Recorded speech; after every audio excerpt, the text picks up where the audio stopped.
I used to do a lot of drugs, all of them. Whatever you've heard of, I've done. Don't try to challenge me after the show. Have you ever? Yeah, whatever it is, I've done it. And acid was my favorite drug because acid is the most cost-effective of the drugs. Right? I'm a thrifty fella, and acid is a wonderful value for the money. You know what I mean? Like, cocaine is great, but it costs $90 and lasts for 2 hours. Acid costs $4, and you know what? There's a chance it'll last forever. Yeah. That's on the table. You can prorate that down, pennies a day.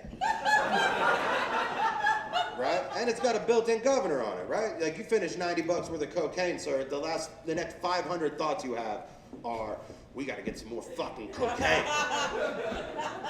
Right? But if you somehow survive $4 worth of acid, your next thought is, never, ever, I'm never doing that again. Ever. Oh no, never again, that was a mistake. It's always a mistake. When the wind blows, I get cold on the inside. And I'm scared all the time, just like a general level of fear. Have you ever felt your chest plate shiver? That's what acid does. And then a month goes by and you're like, ah, fuck it, I got $4, I'm off tomorrow. I'm gonna give this a shot again, right? And I ate so much acid that eating acid became boring to me. So what I would do to spice it up was I would eat acid and then not tell my friends I had done it, to see how far I could be on acid before one of them figured it out.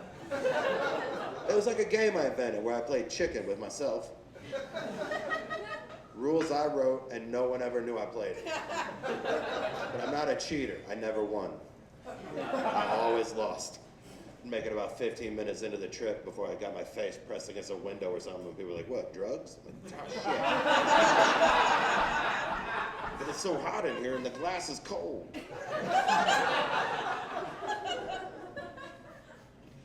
So while I was doing that, I worked at a place called Applebee's, and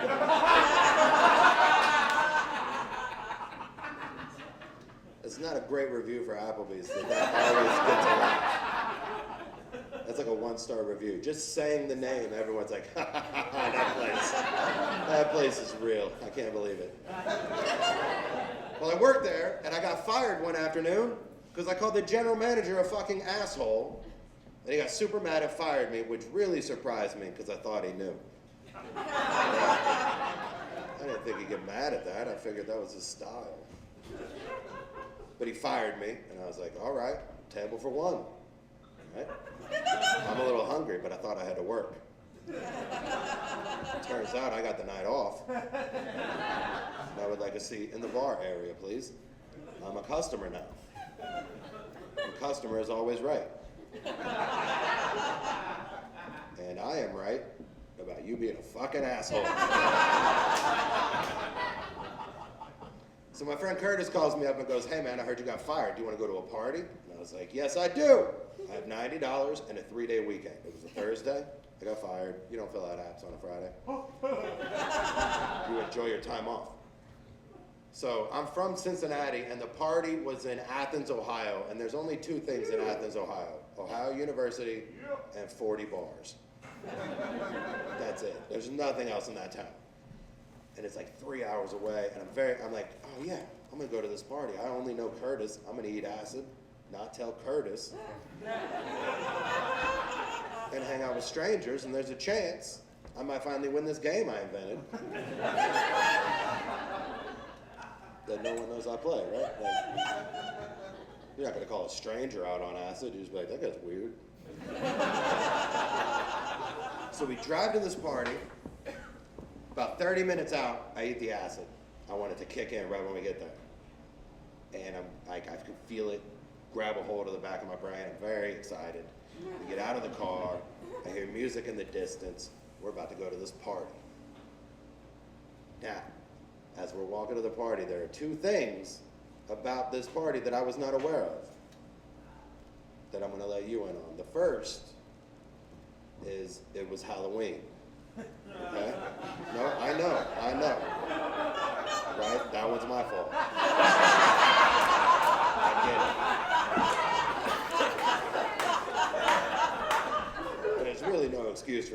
have known it was Halloween. But in my defense, I did not even know it was October, right? That game has a way of getting time slipping away. Now, the second thing about this party that I didn't know was on Halloween at Ohio University, we're not going to someone's house. The party is just on Main Street. They close down Main Street and everyone in town puts on a costume and wanders around drinking beer. Curtis should have told me that.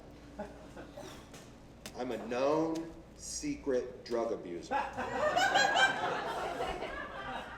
I am the last person he knows that he should spring 1,000 Halloween costumes on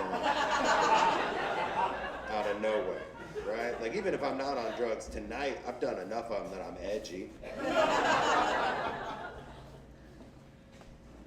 So we turn the corner onto Main Street. I'm on acid, 3 hours away from home, and Curtis doesn't even know it. There's 1,000 people in Halloween costumes. And I freak out, right, on the inside. On the inside, I freak out. On the outside, I just did this.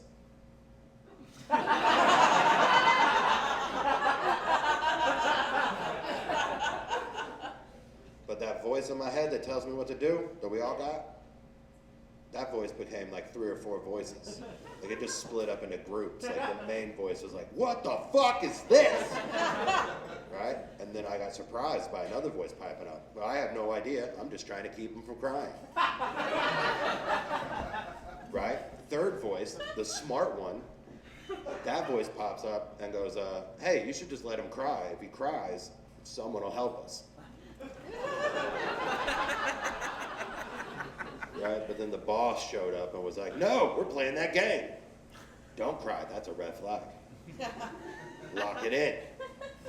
But I'm desperate to know, because all I want to do is turn to Curtis and be like, hey dude, is any of this real?